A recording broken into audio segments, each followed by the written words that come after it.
episode number 4 of the Introvert Biz Growth Podcast, the show where I talk to introverts who grow their business and make a difference. I'm Santacroce and thrilled that you're spending this time with me today. Today I'm actually going to sit on the other side of the mic, and my dear friend and colleague Keith Carlson, also a podcaster, will interview me.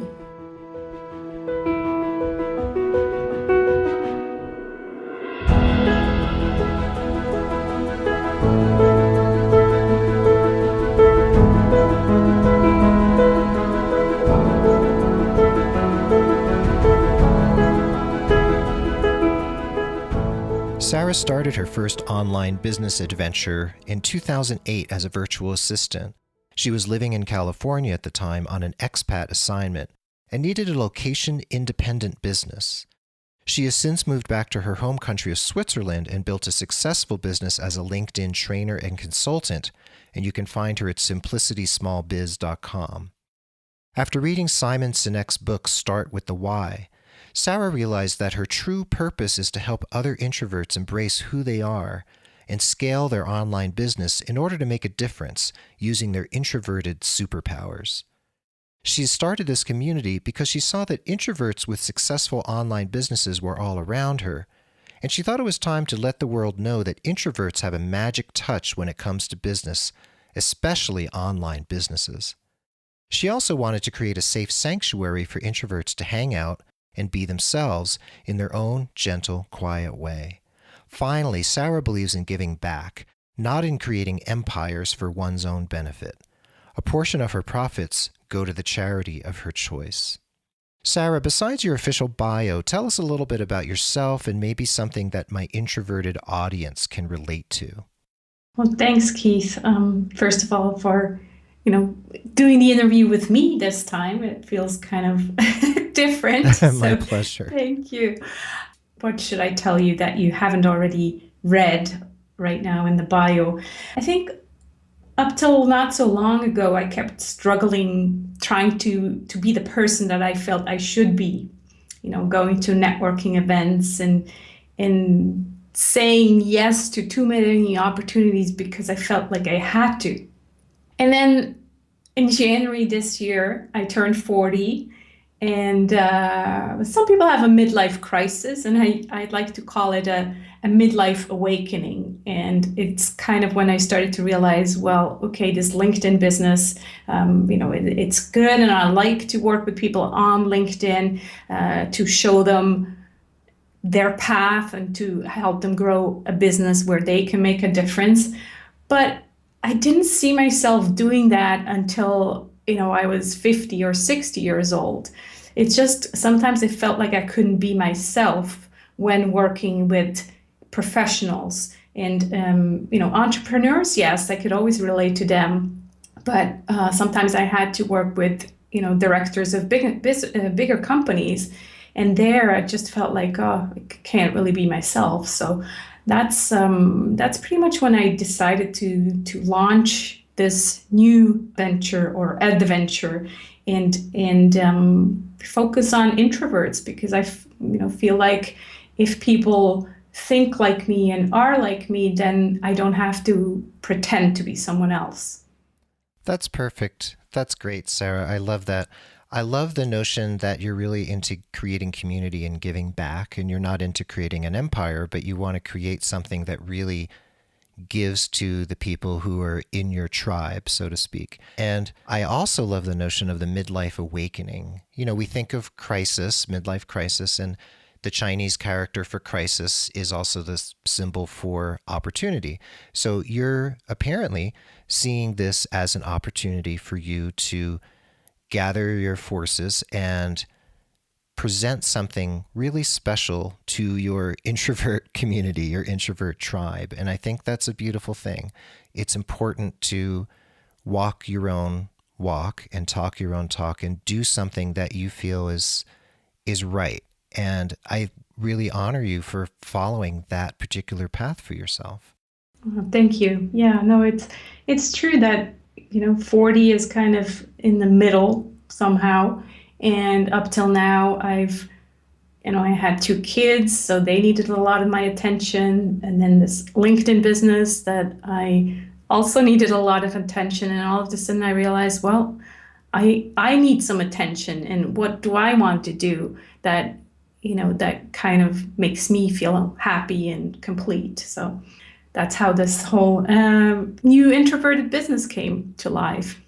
That's great. I love that. I turned 50 a couple years ago, so I totally understand. And you're making a good choice at 40. I think it's a very good direction to take.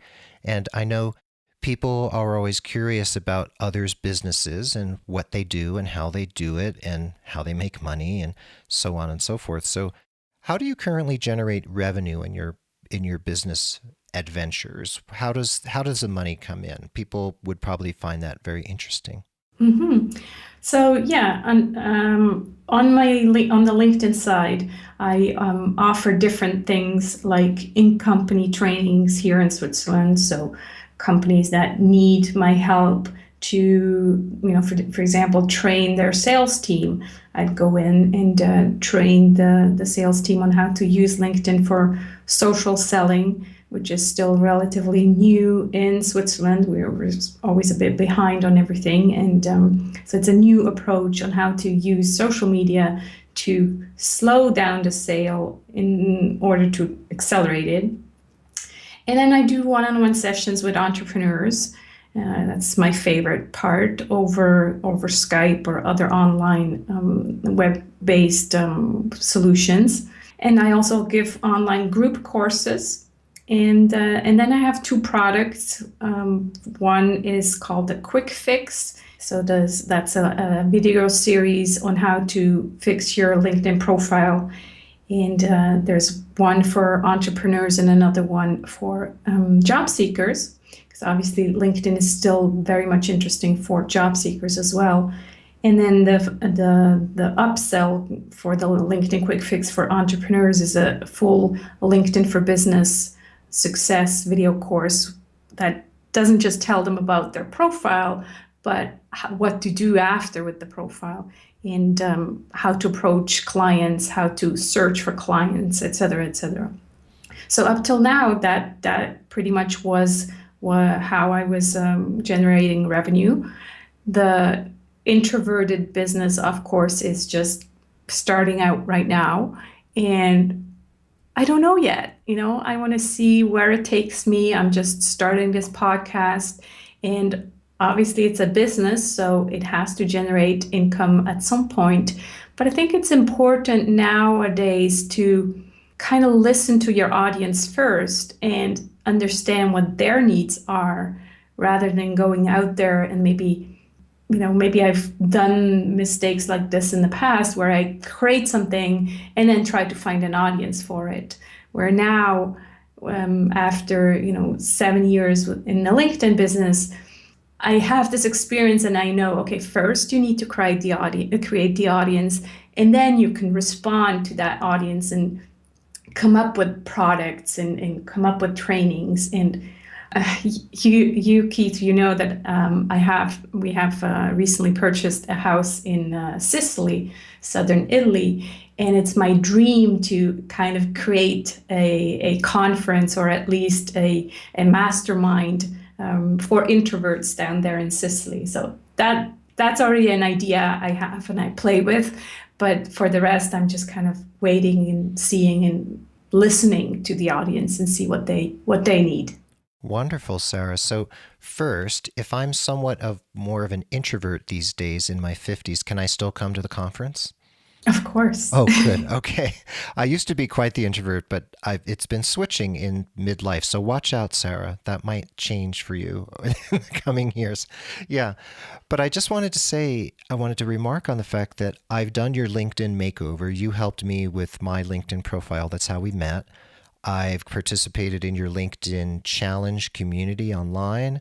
I've experienced your expertise. I've participated in your video series and watched those wonderful videos. So I've benefited personally as an entrepreneur from your expertise. So I'm coming from a place of knowing you as a person and as another business person, and from whom I've received services, really valuable services.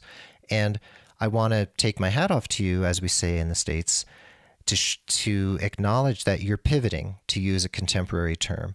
You're making a pivot in the course of your business life. And yes, you can create an audience and then find out what their quote unquote pain points are and then create products for that community.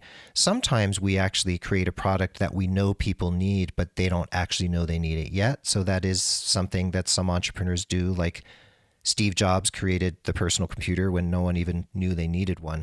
But that's a hard thing to do. So for most of us, we find our tribe and we figure out what they want and then we create it for them. So for you to identify this tribe of introverts, it's wonderful because you realize, oh, okay, they have a lot of the same struggles I do. I know exactly how to talk to them.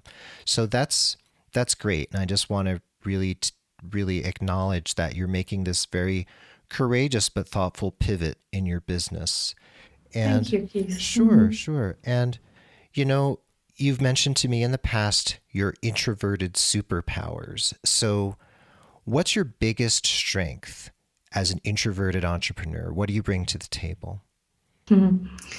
Okay, I thought about this, and I think what it really is people always comment on how, when I tell them that I work on my own and I have my home office and, I need to organize my day and juggle between the kids and the household and all of that. And they always ask me, how do you stay motivated? How do you have the drive to keep going, coming up with new ideas and products and things like that? And I think it does have partly to do with the fact that I am introverted. And for example, I don't need necessarily a team. I don't think I need this external motivation that some people, especially I think extroverts, need. That working environment where they need external input on feedback and all of that. For me, it's nice to connect with other like-minded entrepreneurs every now and then, but I don't need it just in order to grow or to go forward. So I think that's probably one of the strengths that I have as an introvert. That's great. I can relate to that. I'm partially introverted, so I work 80% of the time at home in my office here in Santa Fe, and no one's around except my wife when she's home. So I like that time alone. And then I go to the office for my part-time job once a week. So one day a week, I get that feeling of working in an office with my colleagues. And then the rest of the week, I'm on my own. And I really appreciate that. And some of us need that creative input from others, which you can also get from online relationships. And then some of us get it from being by ourselves, alone with our thoughts and alone with our creative mind. So that's perfect. And to pivot from that same question of your biggest strength as an introverted entrepreneur, you probably know what I'm going to ask, which is what do you feel is your biggest weakness, quote unquote, or maybe we could say your area of growth where there's some work you feel like you could do, or there's a place where you feel like, there's a little something happening for me here, and I could put a little more energy into that part. Yeah, I like the way you say it because, there's always more things you can improve and learn about. So last year, I guess I would have said public speaking. As an introvert, it's never easy to, stand on stage with an audience and, talk about yourself and talk about what you do or just present like that.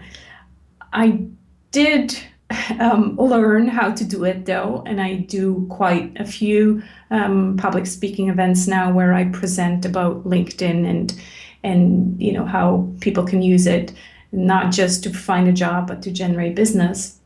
And I actually realized I like that more than networking events because I have an audience, and the audience, if they're interested, they're coming to me after the event, and I don't have to go to them. So that makes it easier. So anyway, so last year I would have said public speaking. I did learn how to do that. And right now, I think it is too much thinking. As an introvert, I'm sure many introverts can relate to that.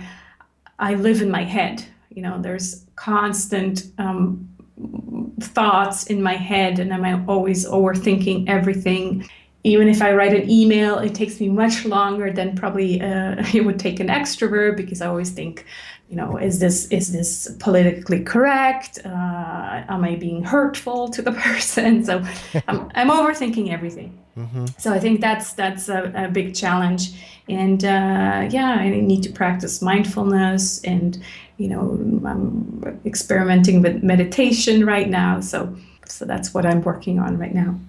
That's great. I think a lot of folks out there can relate to everything you just said. So, first, public speaking. I never, ever wanted to speak in front of anyone. And like I said, things have changed in midlife. And I actually now feel quite comfortable on stage and look forward to the times when I'm actually presenting. And you make an excellent point that when you're at a networking event and there's 300 people in the room, or 30 people in the room, or maybe 1,000 people, you have to work the room. And that is super hard for introverts. And for me, it's still sometimes challenging. It depends on how my day went, whether I'm hungry or thirsty, or how I'm feeling about myself. So sometimes we can be on, so we can hop up on stage and just blow everyone away because we're right in the moment and we can do it and speak to our audience. At other times, it might be more challenging. The same for a networking event. One day we might be totally just ready for that event and we can just walk in and work the room and meet all the people we need to meet. And other times it's difficult. And I hear you on overthinking as well. And I think a lot of solopreneurs probably experience that, and possibly, and I'm wondering if you think it could be related to being alone and not having other people to bounce ideas off of. Does that resonate with you, or do you feel like it's something else? Yeah, maybe it would help, but again, as introverts, we're also, and it's funny because I when I interviewed Tara Gentile 2 episodes ago, she was also saying that one of her biggest challenges is to ask for help. And so I think introverts also struggle with that. So even if we do have a team, or if we do have people, it's very hard for introverts to ask for somebody's time. We always think, well, why are we so important? I can figure this out on my own. So I'm not sure it would be the solution just to have a team, where I'm sure we would still overthink. I see. So that's a growing edge, I would say, from my coach perspective. That's a place for growth and for figuring out what mechanisms or tools work for you in that circumstance to be able to do that and feel comfortable. So that's great. It's great to share your vulnerabilities with your audience, because someone in your audience can relate to that on one level or another. So that's a powerful notion to share with other people, because that helps them relate to you, and it also helps them realize that they're not alone. So you and I are here as quote unquote experts, whatever that actually means. And sometimes experts can be held in such a light that people feel like everything's perfect in our world. So for them to know that everything's not perfect, and we are introverted, and we are struggling with our thoughts and how things reverberate in our minds, it's a very good practice to be able to verbalize those challenges. So thank you for doing that.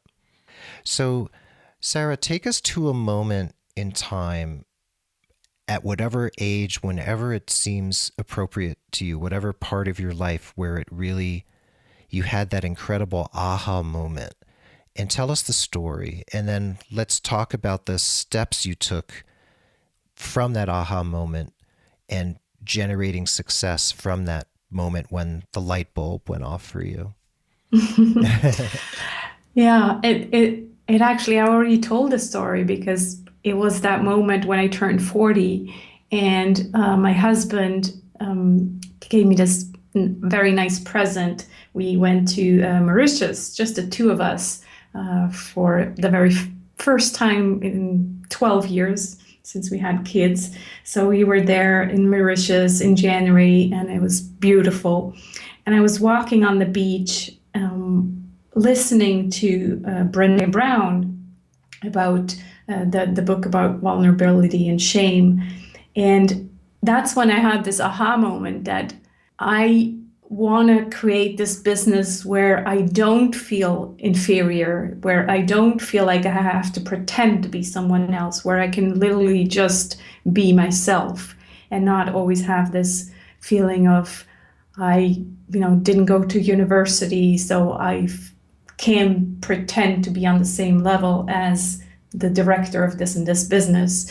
And so that was the aha moment. And well, the rest is history. I started to create, to write down what I wanted to do, and podcast was definitely number one up there. I had to create a website, of course, Facebook page, et cetera, et cetera. So here we are 5 months later, and it's all happening, and I'm very excited. Wonderful. That was an aha moment, a crystallizing moment, some people say, when it all came together and you realized what the next steps were, right? Exactly. Yeah. Yes. So congratulations on recognizing that moment for what it was. And thanks to Brené Brown for possibly being a catalyst for those thoughts that led you there. If I ever meet her, I will definitely tell her. That's great. You can send her an MP3 of this interview and she can hear it. If she has time to listen, right? But I don't think so, but that's a moment in time for you to mark. Some people in English anyway would say that's a watershed moment. That's a moment when everything changed. It's a pivotal moment in life. So that's an important marker for you to note how that changed for you on that beach that day.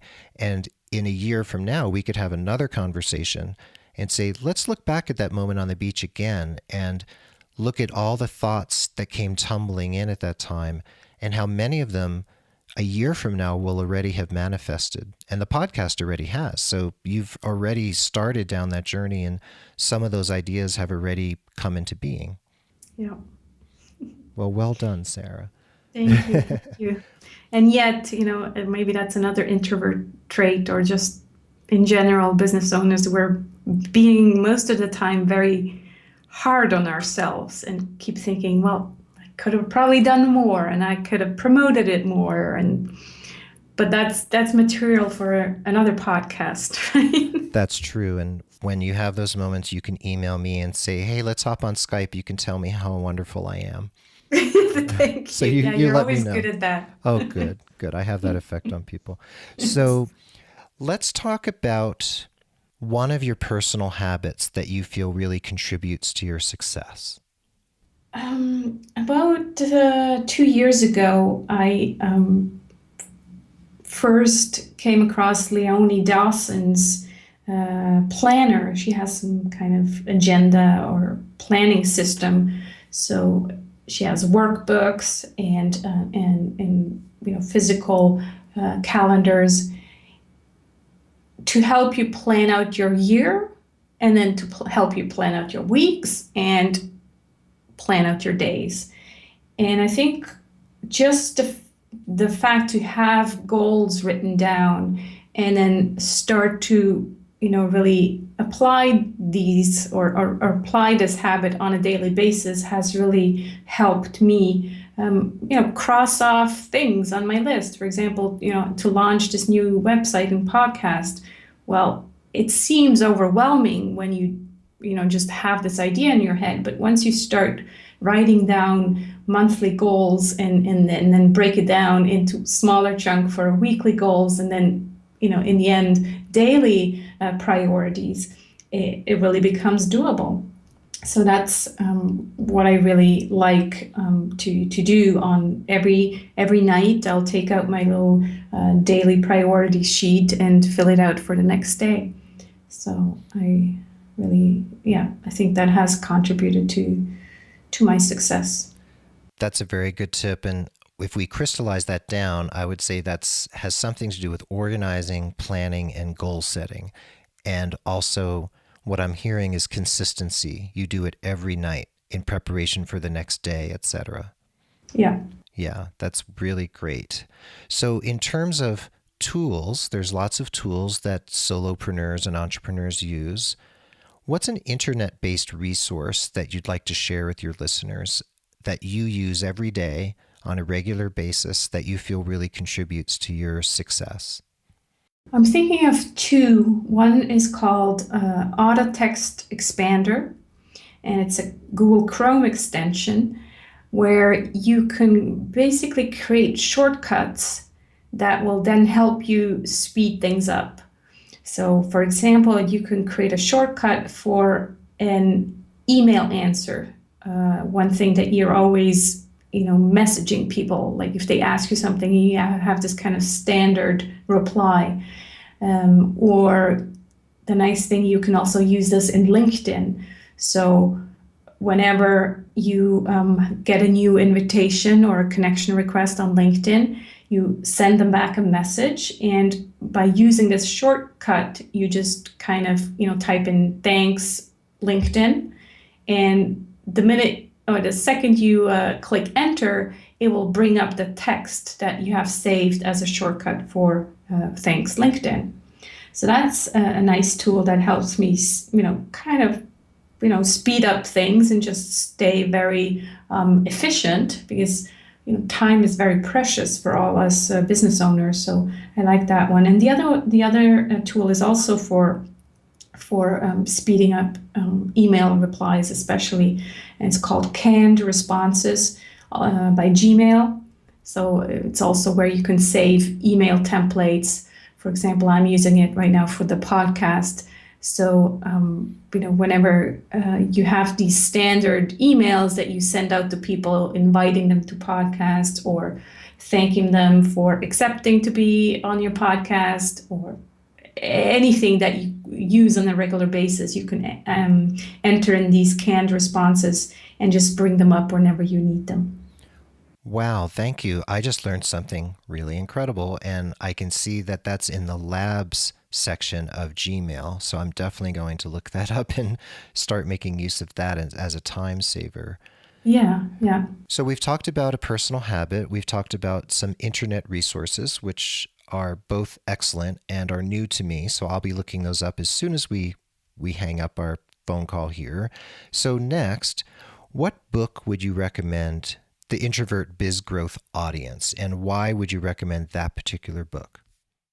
Well, I already mentioned Brené Brown's book, so I think that's definitely one to read. The other one I would mention here is called Essentialism, The Disciplined Pursuit of Less by Breg and I never know how to pronounce it. It's some Irish name, McCowan, maybe. Mm-hmm. So I loved his book, Essentialism, because it's so important, I think, nowadays, where we're constantly overwhelmed with information, with emails, with invitations to come speak, with new opportunities. It's so essential to know what's important and what's not. And I think that's where, when I was reading this book, I came up with the idea for my freebie on my website, Santacroce.com, the freebie for the introverts, which is basically a guide on how to say no. And I think it's really important when you want to grow your business to learn that it's important to say no. And you can't say always yes to people, because you lose focus. And you lose focus, and that means that you're not growing the core of your business, because you keep accepting to speak at events, for example, that are not interesting, or you keep entering joint partnerships that are not in line with the core of your business. I mean, there's so many things that I could think of that kind of divert you from your from what's essential in your business, but also in your life. Because in the end, time, as I said, is so precious, and if we keep trying to please everyone by accepting everything, then we're really selling our soul. So I think that's a good book to really start realizing that it's essential to say no to some things. Well said. And I'll be ordering that book shortly. It's already on my Amazon list. So I would say you're looking at this process of distilling down to the core. You're going for the core values, the core products, the core processes, the core opportunities that make up what really will move you forward, not the things that are going to distract you. Yeah, so that distillation process is really important. So I'm taking that home with myself for sure. That's a very, very important idea that I'd like to operationalize in my life more and more. So thank you for that. So as we wind down here, Sarah, what are you grateful for this week or right now? What's happening in your life, in your business, in your family? What is it that keeps you in that place of gratitude? Because you seem to be a person who really walks in that place of gratitude and recognizes all these lovely things about your life, going to Sicily, having children, having a lovely marriage, having a successful business. There's so much happening in your world that seems so positive. And what do you focus on? What makes you feel grateful? Yeah, right now, this week, I'm grateful for curiosity. Let me explain. I just went through another book. I'm a bookworm, if you haven't noticed. Yeah. Sure. So another book that I like, it's called The Mind Map by Danielle Laporte, and the Desire Map. There we go. And what she kind of works on is your core desired feelings. So she takes you through all these exercises. It comes with a workbook, and she makes you reflect about how do you want to feel in life and business, obviously, but how do you want to feel on a regular basis? And it's not easy because, the first thing you think of, oh, I want to feel happy, of course. Mm-hmm. But it's obviously much deeper than that. And so I went through this work, and I realized that one of my core desired feelings is curiosity. I want to always feel curious and keep learning and keep discovering new places. Traveling is important to me. And so I'm grateful to have this opportunity in terms of resources, but also in terms of my relationship with my husband, who's open to that, and who doesn't just want to always stay home in our little country in Switzerland, but he's open to exploring new places, and it's a very important part of me. And so I look forward. I was telling you before the show, I look forward to exploring northern Italy this weekend that's coming up, and it's very important to me and my family. Well, that's wonderful. Thank you for sharing that. There's always things to be grateful for, and I know you have plenty of positive things happening in your life and positive people around you, and I'm happy to be one of the people in your orbit. So thank you for being in mine as well. Yeah, thank you. And I want to thank you a lot for interviewing me this time. I mean, we've done this in the past, and it's always nice to, kind of get to explain a little bit why I launched this podcast and who I am and what I do and etc. So thank you so much for taking the time to interview me this time. My pleasure. Thank you.